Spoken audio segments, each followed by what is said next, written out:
Hi everyone, how are you? Welcome to my YouTube channel.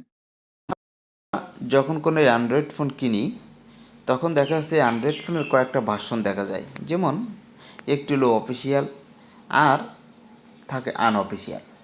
এখন অফিসিয়ালের যে rate থাকে সেটি কিন্তু অফিসিয়ালভাবে প্রকাশ করা হয়ে থাকে, ওই রেটের ভিতরেই আপনাকে ফোন কিনতে হবে, ওর থেকে কমে কিন্তু আপনি কিনতে পারবেন না। কিন্তু সেম মোবাইলটি যখন আপনি আনঅফিসিয়ালভাবে কেনেন, যেমন Redmi Note 13 Pro Plus, এই ফোনটি অফিসিয়ালভাবে দাম হলো 55,000, কিন্তু সেম মোবাইলটি যদি আপনি চায়না কেনেন তাহলে দেখা যাচ্ছে 40,000 টাকা। ইন্ডিয়ান ভার্সন যদি আপনি কেনেন সেটা দেখা যাচ্ছে 40 থেকে 1-2 হাজার কম বেশি হতে পারে, এরকম দাম।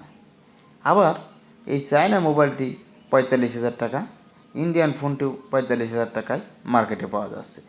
কিন্তু অফিসিয়াল যে রেট আছে সেটি ফিক্সড, আর আনঅফিসিয়াল রেট 40+ আপ ডাউন, এরকম এক এক দোকানে এক এক রকম দেখা যাচ্ছে। এখন আমি যদি চায়না ভার্সন কিনি, আপনি যদি কখনও চায়না ভার্সন কেনেন তাহলে অফিস থেকে আপনার ফোনটাকে তারা ইংলিশে করে দিচ্ছে, এবং মানে যাদের কাছ থেকে আপনারা কিনবেন, এবং সেখান থেকে প্লে স্টোর তারা একটি নামিয়ে দিচ্ছে। তার মাধ্যমে কিন্তু আপনি আপনার মোবাইলের কোনো কাজ করতে সমস্যা হচ্ছে না। আপনি অফিসিয়ালভাবে কিনলেও যেমন হতো সেমভাবে ইউজ করতে পারছেন। কিন্তু সেখানে আপনি একটি অ্যাপস দেখতে পাবেন, যেমন যদি চায়না ভার্সন কেনেন তাহলে আমার মতো একটি অ্যাপস, যেমন গেট অ্যাপস। এখন প্রশ্ন থাকতে পারে তাহলে গেট অ্যাপসটা কী? গেট অ্যাপসটা, এবং আবার যেহেতু তারা প্লে স্টোর নামিয়ে দিবে, আপনি প্লে স্টোরে পেয়ে যাবেন। এখন গেট অ্যাপস আর প্লে স্টোরের কাজ কী? দুটাই কিন্তু সেম কাজ। যদি আপনি গেট অ্যাপসের মাধ্যমে যেয়ে কোনো অ্যাপস নামাতে চান তাহলে সেটি চায়না ভার্সনে আসবে, যেহেতু ফোনটি চায়না। আর হিন্দি হলে সেখানে এই গেট অ্যাপসের জায়গায় অন্য একটি অ্যাপস থাকতে পারে, যেটা দিয়ে আপনি আপনার অ্যাপসগুলো ডাউনলোড করতে পারবেন। যেমন প্লে স্টোরের মাধ্যমে আমরা যখন যাই, যদি আমি ক্লিক করি প্লে স্টোরে, তাহলে দেখতে পাবেন যে প্লে স্টোরে ক্লিক করলে এখানে যে অ্যাপসগুলো আসবে সব ইংলিশে।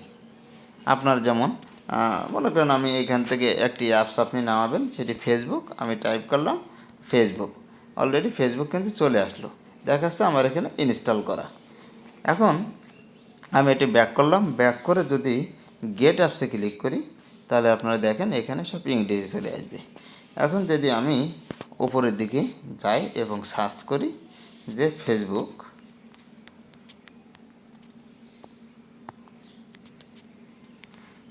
সার্চ করলাম, সার্চ করলে দেখেন এখানেও ফেসবুক আসবে, কিন্তু এই যে ফেসবুক আসবে, এরা বলতেছে এটা ওপেন গুগল প্লে স্টোরের মাধ্যমে ওপেন করতে বলতেছে। আশা করি আমি বোঝাতে পারছি আপনাদের। এখানে কিন্তু সেম অ্যাপসগুলো আছে। যদি আমি এখানে সার্চ করি, মনে করেন যে হোয়াটসঅ্যাপ সার্চ করলাম, সার্চ করলে দেখা যাচ্ছে হোয়াটসঅ্যাপ এখানে শো করবে। এখান থেকে কিন্তু দুইটা ভার্সনই আছে। যেমন হোয়াটসঅ্যাপ যেটা, সেটি আপনি এখান থেকে চায়না ভার্সন পাবেন হোয়াটসঅ্যাপ, এবং ইংলিশ ভার্সন আছে কিন্তু সেটাও চায়না। এভাবে এই গেট অ্যাপসের মাধ্যমে আপনি যেটি ইনস্টল করেন না কেন আপনাকে চায়নাতে চলে আসবে। যেহেতু আমি চায়না ভার্সন ফোনটি কিনেছি, এটাও চেঞ্জ করা যায়। আপনি গুগল প্লে স্টোরের মাধ্যমে সব কিছু ডাউনলোড করবেন, তাহলে আর কোনো সমস্যা নেই। এরকম কনফিউশন অনেকেই পড়ে থাকে গেট অ্যাপস কী, এই জন্য ভিডিওটি ক্রিয়েট করা। আশা করি আপনাদের কিছুটা হলেই হেল্পফুল হবে। থ্যাংক ইউ অল, আল্লাহ হাফেজ।